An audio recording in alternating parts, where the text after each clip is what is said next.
India,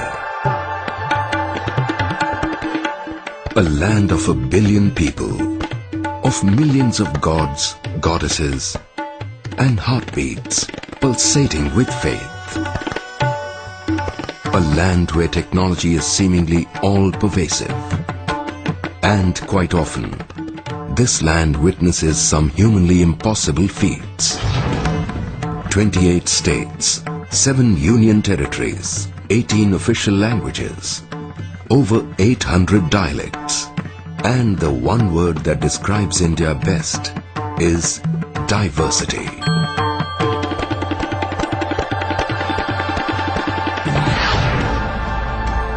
And in this diverse country lies a small piece of land, a land that has only 5% of the country's population, but has achieved the highest growth rates amongst all states in the country. This state has only 6% of the country's geographical area, but its contribution to the country's exports, stock market capitalization, and net value added is much more than double-digit percentages. This state is the most industrialized state of India, yet the man days lost due to labor strife is the lowest in the country. It is not blessed with the natural resources needed for making steel, but today, this state has emerged as a steel pipe manufacturing hub of India. This state does not have any diamond mines, yet it accounts for over 80% of India's diamond polishing industry.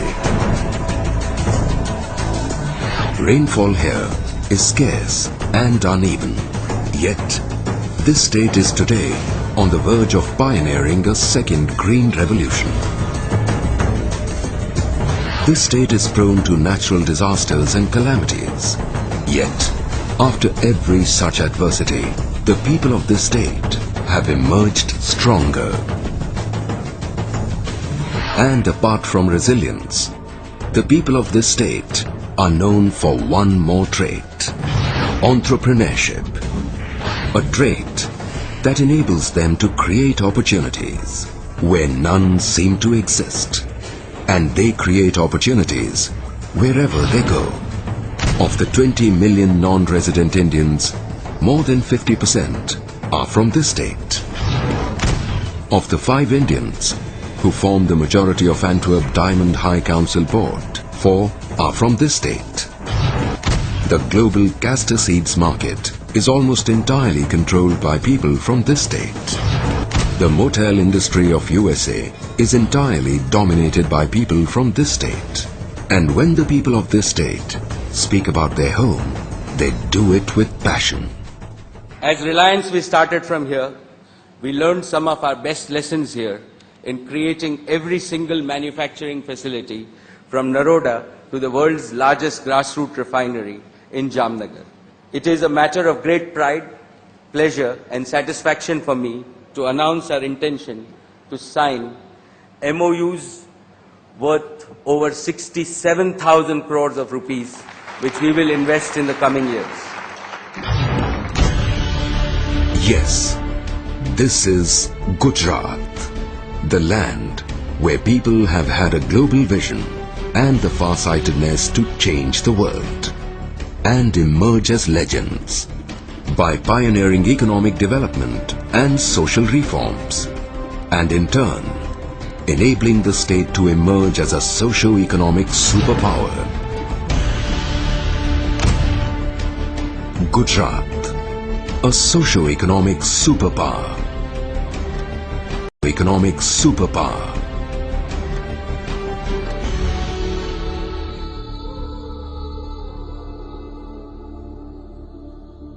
Since ancient times, Gujarat has been at the forefront of wealth generation through trade and commerce. Lothal, the world's first tidal dock, was amongst the busiest ports in the Indian subcontinent. History is witness to the fact that as early as 1860s, when textile sector was in its nascent stages, the Ranchor Lal Chota Lal Group had already imported advanced textile machinery Calico Mills was in those times recognized as Asia's largest textile mill, and Ahmedabad had earned its status as the Manchester of India. Globalization was an unknown word then, yet as early as 1900s, the Sarabhai Group had branch offices all over Europe and in several other countries. The Nanji Kalidas Mehta Group had already taken Gujarat's spirit of enterprise overseas to emerge as the largest industrial group in the African market in those times. While at one hand the industrialists were drafting success stories, the royal families of Gujarat too were equally progressive and known for their citizen-centric administration. Raja Bhagwat Singh Ji of Gondal State, a graduate himself and founder of several educational institutes, had made English education compulsory for the girl child in those times. And the Gaikwad royal family established a world-class university in Baroda. A century ago, Gujarat had 16 airstrips. The towns of Upleta, Gondal and Thoraji are known for their impeccable town planning schemes conceived hundreds of years ago. And Porbandar's Uganda Road was a cemented road even in those times. The enterprising people of Gujarat were also committed to social reforms.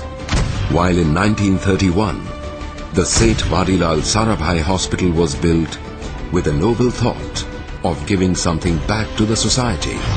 The Sir T Hospital, built by Takhat Singh Ji of Bhavnagar in 1939, still continues to mesmerize visitors by its palatial ambience.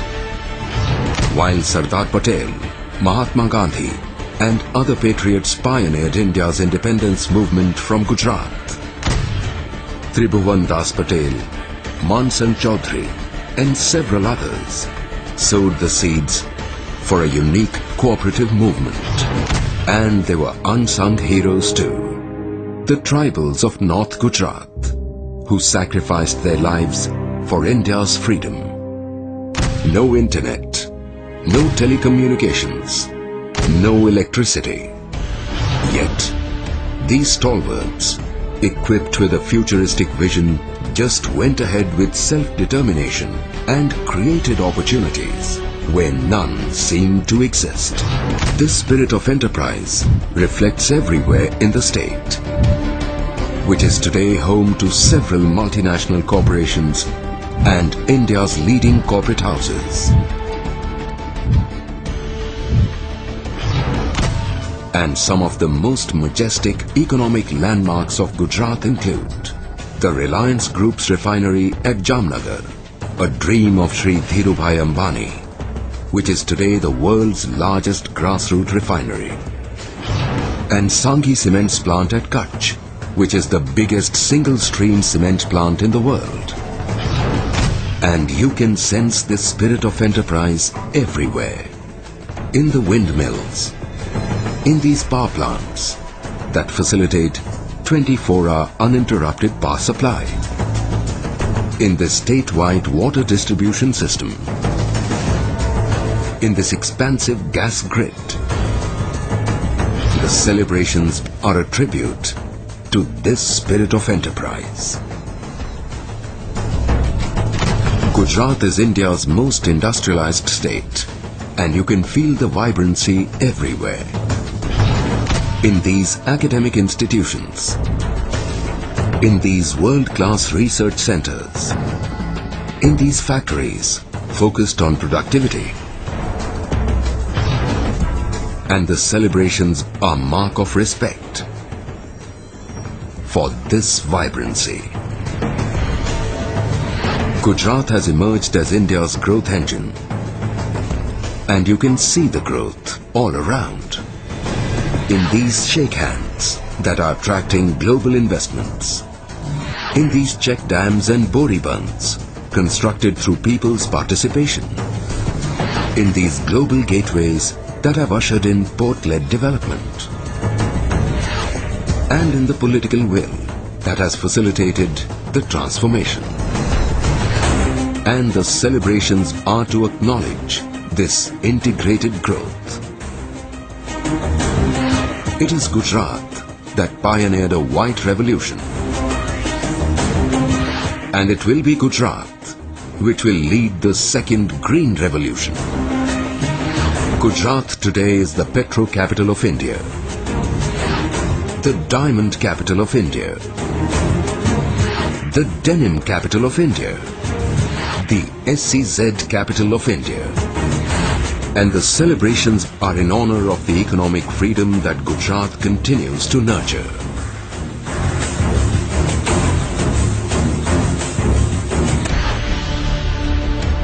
Economic freedom that empowers superior performance. Superior performance that helps India win. These celebrations are not just for the 2020, but also for the Vision 2020, which is Gujarat's comprehensive plan to emerge as a global economic superpower by the year 2020. So let the celebrations begin. 2020, here we come.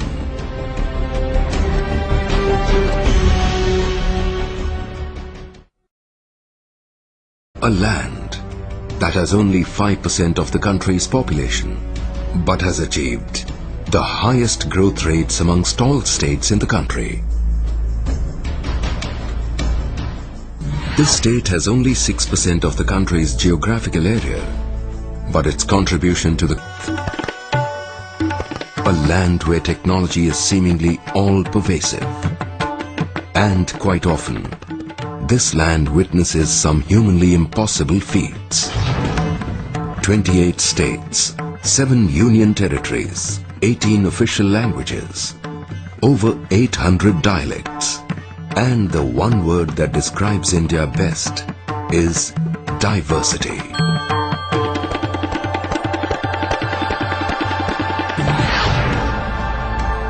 And in this diverse country lies a small piece of land. Country's exports, stock market capitalization, and net value added is much more than double-digit percentages.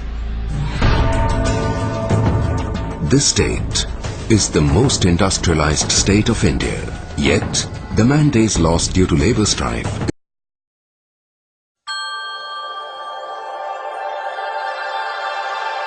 India, a land of 1 billion people, of millions of gods, goddesses, and heartbeats pulsating with faith.